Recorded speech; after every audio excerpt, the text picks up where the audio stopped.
Our coach Jamie Traxel joining us. We'll go ahead and jump right into questions. David Johnson, go ahead.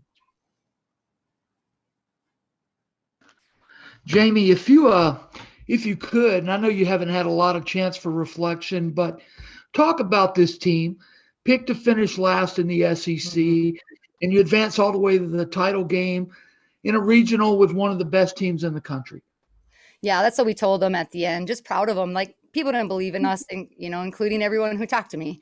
They're talking about people who left, people who graduated, who's going to pitch for us, who's going to do this, who's going to do that. So people didn't give this team a chance at all. So just super proud of what we were able to accomplish together. And we did a lot of really good things. And there's 10 seniors that have a lot of pride.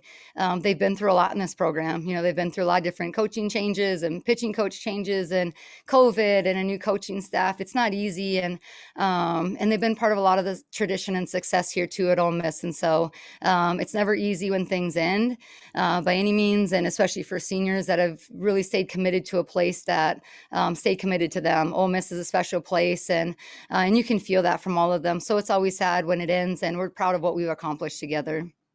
Can you take us through what you saw in that sequence in the bottom of the fifth inning? Yeah, there's a lot of emotions. Obviously, there's in your regional championship game, it's a full crowd, it's a hostile environment. We have to make sure that we handle our emotions when it comes to that. So I think there's just a couple little things that we tried to get some control over, and I'll have to look back on the tape and kind of talk about it, because I'm not really sure, and I don't want to speak when I'm not absolutely sure what happened on some of the things. Thanks, Jim. Thanks, David. Sean Fagan, go ahead. Coach, Hannah Bowen's one of the best pitchers in the country, and your team was able to pick her apart offensively very effectively in those first 3 innings. I was wondering, what would you feel it was that led to the success of your offense so early on?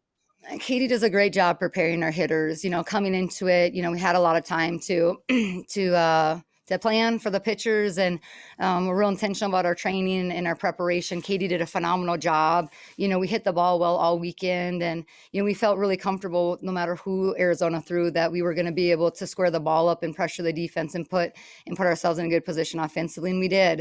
It was just probably the other side of it from the pitching and the defense that wasn't able to execute as consistently as well as we needed to. But our offense was outstanding this weekend. And obviously a very wild game from start to finish. There wasn't really any downtime sort of to rest or to prepare for anything else.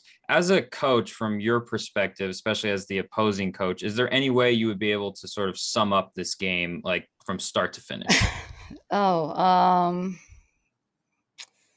It felt like it felt like you were playing for something. It really did. It felt like there was a lot on the line. It had the intensity, the energy, the atmosphere. You could feel it from the crowd.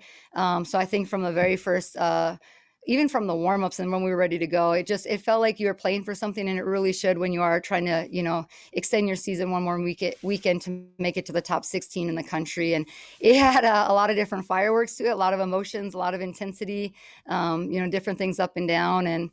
But this is the atmosphere you want to play in, and this is what you want to be part of and what you want to build so that you're consistently in something like this. And, Arizona's a great champion. And, Mike Candre has done this for a long time. And so, give them credit. They were the better team this weekend, and we wish them well moving forward. Troy Hutchison, you're up. Coach, early in the game, your guys' pitching staff were able to get out of some jams early on and put zeros on the scoreboard. And then Arizona had 3 runs, 5 runs. What were the differences in between those 2 innings? How was Arizona able to capitalize what went on in the circle? Yeah, I think some of the balls they hit didn't go at us for plays that we could make. And then I think there might have been a couple of plays that we could have tried, maybe had a chance to steal a hit that stretched us out a little bit for an extension ball that we were around. We just didn't make that play. And I think that was the difference, is that we were able to get the ball. The ball was either kind of hit towards us. When we did get extended a little bit, we weren't able to get those outs, and the inning continued. And that was them putting up a couple runs in those innings versus not. And I know you said you had to go back and review the tape during that one inning, but what was the conversation like with the umpire? Good. I just said, hey, I said, I apologize for, anything that, that we did. And he was understanding. He goes, it's electric down here. Like, he goes, I haven't been part of a regional like this probably ever that has this much emotion and intensity with it. So our communication was good about it. He was understanding because of the magnitude of the situation. And I think we're fine moving forward. He was really understanding about it, and vice versa with his partner. Ryan Kellepier, go ahead. Your offense was really rolling early, and then Mariah Lopez came in and held you guys scoreless the last 4 innings. What was she doing that was tough on your offense? Yeah, she has a screwball and a ball that moves up, and I think just the spinniness of it and the movement of it. I also think part of that was us responding maybe not as quickly as we needed to with the punches that Arizona was throwing. The carryover from them putting up runs in 2 innings and a handful of runs. I think that took a little bit of wind out of our sails too. And we weren't really able to flip that and just go into the box kind of with a clear mind and that competitiveness. It took us a little bit to move through kind of the offensive punches that Arizona was throwing. And how do you think Arizona was able to kind of figure out Anna there? Because she was rolling too. Yeah, I don't really know. We got to look at, see where the pitches were. Were they on the plate? Were they off? Were they sitting that side? It's hard to comment on that when we haven't really seen where the balls were. I know that he was pretty tight in the zone, and I'm not sure if we had to throw a little bit around the plate. And when you do that, especially against good hitters, they're going to make you pay. And this is a potent offense. They can do it on the ground and they can do it in the air. And we'll wrap it up with Jason Barr. Jason, you're still on mute. Yeah, hi, Coach. I know it's been a tough emotional series. After Saturday's game, Mike Candrea said that he thought that your team knew what Alyssa Denham was throwing. Were you guys reading signs at all? And is that part of softball, or is he not accurate with that?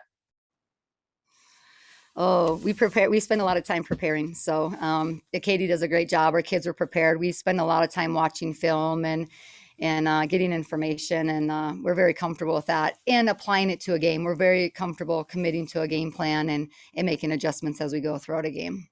And Blaze is from Southern Arizona. Can you comment on how she did in this series? Yeah, I mean, to come home and be home and have family and friends and media, talking about you and feeling the emotions. I thought she did a great job handling the magnitude of the situation. For a freshman to come in here, play good defense, have a great offensive performance. She's been a big time player for us all year, especially in the preseason. And it's really nice to see her finish her freshman year on a big stage like this, because the best is yet to come forward. Well, thanks for your time. Thank you, guys. Thank you, Coach. Appreciate your time. Thank you.